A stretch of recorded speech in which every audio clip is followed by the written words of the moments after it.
Magilag araw, panibagong araw at panibagong lutuin na naman ang inyong matutunan sa araw na to. So meron nga pala tayo ditong tambo. So actually guys, yung tambo na yan ay natapos na namin kinuskos, tapos piniga ng 3 beses, tapos nilaga ng 3 beses naman. Nilaga ng 3 beses pero tinatapon yung sabaw para mawala yung bakla niya. So ayan guys, so nilagyan ko na nga pala yan ng sibuyas, kamatis. At pagkatapos yan, kailangan nating na kumulo. So bago nga pala kukulo yan, so isasalang muna natin yung ating panakot. Ihawin muna natin yung ating daing na tambilaw. So aalisin muna natin ito sa may kalan at isasalang natin yung ating ihawan para maiihaw na natin ang ating daing na tambilawan. So ayan guys, hiniwa-hiwa ko na nga pala yung tambilawan na daing kasi malalaki po siya yung pagkahiwa. Paki-comment nga guys kung pamilyar kayo sa luto na ito. Sa mga taga ibang lugar, paki-comment nga kung pamilyar kayo sa luto na ito. Sigurado ako dito sa aming barangay o sa aming municipality ay pamilyar ang lutong ito, lalo dito sa buong Romblon. Pamilyar ang luto na ito pero nagkakatalo lamang sa kung ano yung ihahalo natin sa tambo. Actually guys, pwede naman to haluan ng presko na isda kung meron namang presko na isda. So ayan guys, nailapag na natin ang ating daing na tambilawa. So ayan guys,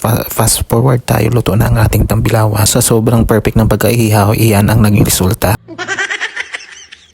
So ibinalik ko na nga isinalang yung tambo natin. So ayan, kumulo na. So pwede na nating ihalo yung dahon natin na saluyot o tagabang. Actually guys, maganda pa nga ito na haluan pa natin ng okra kasi mas masarap kapag merong okra talaga at kompleto yung gulay natin. Wala kasi tayong ibang gulay na pwedeng ihalo natin dito sa ating tambo, kundi saluyot lamang yung meron tayo dito. So pagkatapos yan guys, pagkatapos nating halu-haluin at ito ay kumulo, so ihalo na natin dito ang ating daing na tambilawan. So ayan, iisa-isa na natin na ilagay ang ating daing na tambilawan at pagkatapos nating mailagay yan, so syempre titimplahan natin iyan. So pwede pa nga sana itong lagyan ng kalamansi guys kasi mas masarap kung masim-masim yung sabaw niya. So ayan guys, hindi ko na naipakita kung ano yung inilagay ko na panimpla. Ang nilagay ko lang naman ng panimpla, yung seasoning lamang at saka yung asin. Antayin lamang natin na mas lalo pang manuot yung lasa ng daing doon sa may gulay natin. So pagkatapos niyan ay okay na ang ating nilaga na tambo. So pagkatapos niyan ay meron pong dumating na 2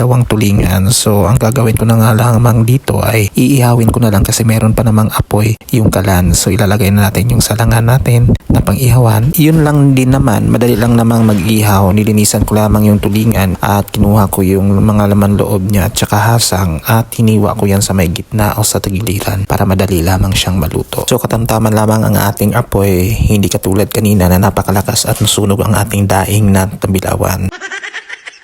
So ayan guys, antayin lamang natin na maluto yung kabilang side at antayin lamang natin na maluto ito. At yan na, fast forward, luto na ang ating tulingan. So maraming salamat sa aking pagsama sa panonood ng aking mga video. See you next vlog. Bye bye!